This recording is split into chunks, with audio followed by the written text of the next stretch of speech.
Hi, my name is Gautam and I actually stay in Malkajgiri itself. I had this back pain.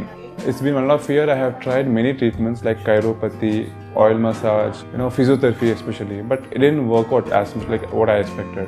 I strongly suggest homeopathy. You people can carry on with the homeopathy. Area Malkajgiri and doctor name is like Nageswar Rao and the clinic name is Neocare Homeopathy.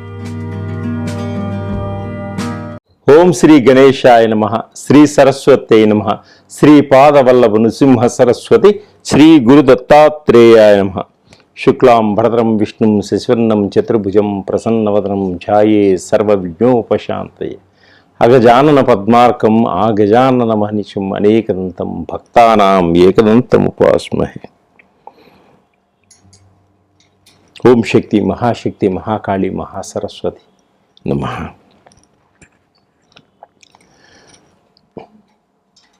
ప్రేక్షకులందరికీ నమస్కారం. 2024 మే నెలంతా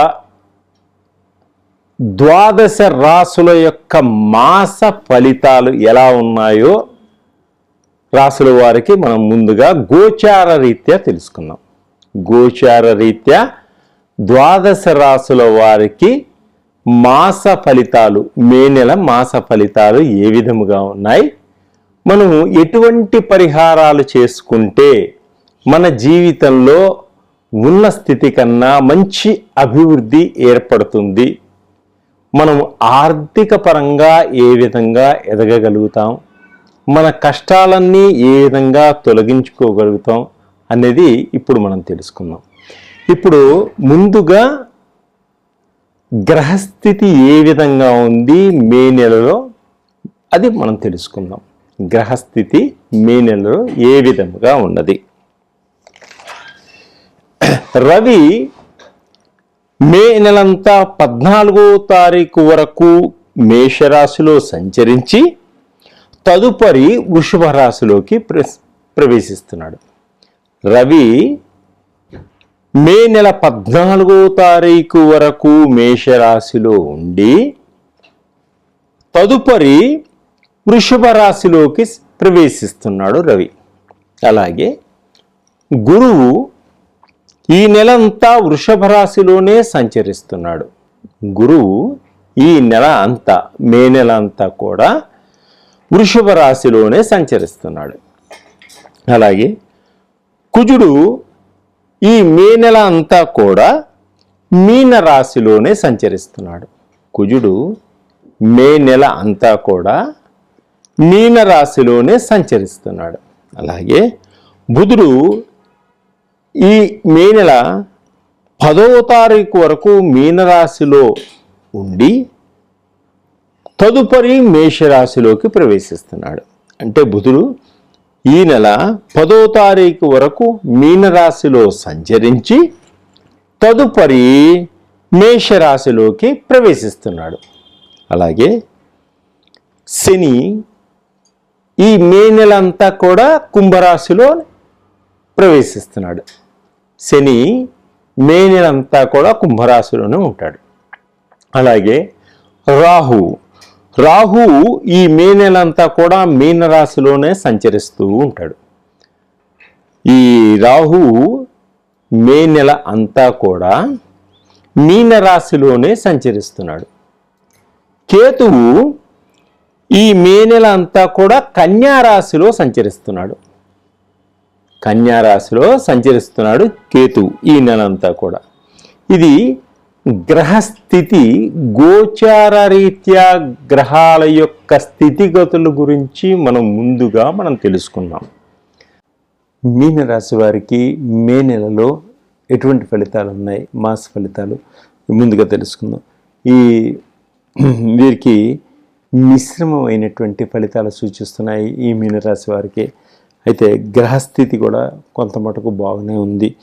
ఓర్పుగా జాగ్రత్తగా వీరు ప్రతి పనిని చేసుకుంటూ ముందుకు వెళితే విజయాన్ని సాధించుకుంటూ ముందుకు వెళతారు. వీరికి ఉన్నటువంటి కోర్టు కేసులని, సమస్యలన్నీ కూడా కొంత పరిష్కార మార్గాన్ని చూపిస్తాయి.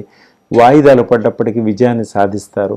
వీరు కొంత మోసపోయినటువంటి ఈ ఆస్తిపాస్తులు కూడా మీకు సంక్రమించేటువంటి యోగం ఉన్నది. మీ తల్లిదండ్రులు మీకు తప్పకుండా సహకరిస్తారు. ఆస్తిపాస్తులు ఇవ్వడం జరుగుతుంది. ఆ ఆస్తిపాస్తులలో మీరు అభివృద్ధి చేయడం కూడా జరుగుతుంది. మీ భర్త నుంచి వచ్చేటువంటి ఆస్తిపాస్తులు కూడా మీకు ఏర్పడతాయి. పనులు కొంచెం లేట్ అవుతాయి అప్పుడప్పుడు, అయినా ఆ పనిని శ్రద్ధగా చేసుకోండి. 1కి 10 సార్లు చేస్తే కానీ ఆ పని ముందుకు సాగదు. కాబట్టి చాలా జాగ్రత్తగా చేసుకోండి. కొంత మనోవేదన కలిగి ఉంటారు. ఆత్మస్థైర్యంతో ముందుకు సాగండి. తప్పకుండా మీరు విజయాన్ని సాధిస్తారు. వృత్తి పట్ల, ఉద్యోగం సంపద కొరకు అంకిత భావంతో పని చేసుకోండి. మీ ఉద్యోగంలో కానీ వృత్తి పట్ల కానీ మీరు మనోధైర్యంతో అంకిత భావంతో పని చేసుకోండి. తప్పకుండా మీకు అన్ని విధాలుగా లాభాలు కలుగుతాయి. మనో నిశ్చయంతో, ఆత్మస్థైర్యంతో నడుచుకోవడం వల్ల మీకు మీ జీవితంలో ఒక కార్యాన్ని సాధిస్తారు. ఉన్నత స్థానానికి ఎదుగుతారు. వ్యాపారస్తులకు ఎదుగుదల పెరుగుతుంది. వ్యాపారస్తులకు కొత్త పెట్టుబడులు పెడతారు. కొత్త వ్యాపారాలు చేస్తారు. మంచి అధికమైనటువంటి లాభాన్ని పొందుతారు. ఇండస్ట్రీలు పెట్టేటువంటి సూచనలు కనిపిస్తున్నాయి. ఫుడ్ కోర్టులు పెట్టేటువంటి ఫుడ్ కోర్టులు కూడా ఏర్పాటు చేసుకునేటువంటి అనుకూలత కనిపిస్తుంది. అదేవిధంగా ఇండస్ట్రీలు, చిన్న ఇండస్ట్రీస్ కూడా ఏర్పాటు చేసుకునేటువంటి సూచనలు కనిపిస్తున్నాయి. ప్రభుత్వం నుంచి కొంత రుణాలు కూడా మీకు వచ్చేటువంటి సూచనలు కనిపిస్తున్నాయి. ప్రభుత్వ ఉద్యోగస్తులకు ఎక్కువగా ఒత్తిళ్లు ఉంటాయి. అలాగే అప్పులు చేయవద్దు. తీరని అప్పులు తీర్చుకోండి. ముందుగా విదేశీ ప్రయాణాలు వాయిదా వేసుకోండి. కొంత ఇబ్బందులు కలుగుతాయి.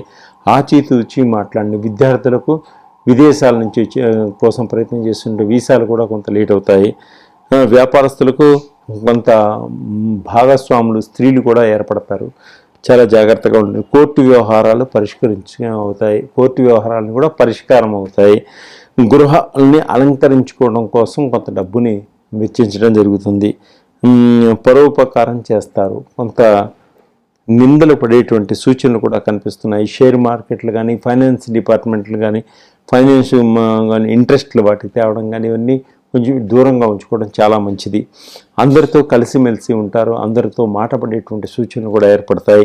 రాజకీయ నాయకులకు మంచి అవకాశం ఉంటుంది. రాజకీయ పదవులను కూడా పొందేటువంటి అవకాశం ఉంటుంది. ప్రజలకు కూడా మీరు మంచి గుర్తింపు పొందగలుగుతారు. సంఘంలో ఒక కీర్తి ప్రతిష్టలను పొందగలిగే సూచనలు ఉన్నాయి. ఎక్కువగా అలసిపోతారు. శరీరాన్ని సహకరించకపోవచ్చు. పుణ్యక్షేత్రాలను దర్శిస్తారు. విహార యాత్రలను కూడా చేసేటువంటి సూచనలు కనిపిస్తున్నాయి. విద్యార్థులకు అన్ని విధాలుగా అనుకూలంగా ఉంటుంది. ప్రేమలో కూడా పడతారు. చాలా జాగ్రత్తగా ఉండండి. సంతాన యోగం కలుగుతుంది. సంతానం కోసం ప్రయత్నం చేసేవారికి సంతాన యోగం కలుగుతుంది. పిల్లల వలన కొంత ఇబ్బందులు కలుగుతాయి. కుటుంబంలో కొంత చెడ్డ పేరు వచ్చేటువంటి సూచనలు కూడా ఉన్నాయి. పెట్టుబడులు పెట్టకండి. చాలా జాగ్రత్తగా ఉండండి. మీ స్వతహాగా వ్యాపారాన్ని చేసుకోండి. మంచి లాభాలను పొందుతారు. వీరు ప్రత్యంగిరి మాతకి ఒక్కసారి హోమం చేయించుకోండి. అలాగే లక్ష్మీదేవిని పూజ చేసుకోవడం వల్ల, గణపతిని ఆరాధించడం వల్ల ఆర్థిక పరంగా మంచి ఎదుగుదల కనిపిస్తుంది. సర్వే జనా సుఖినో భవంతు.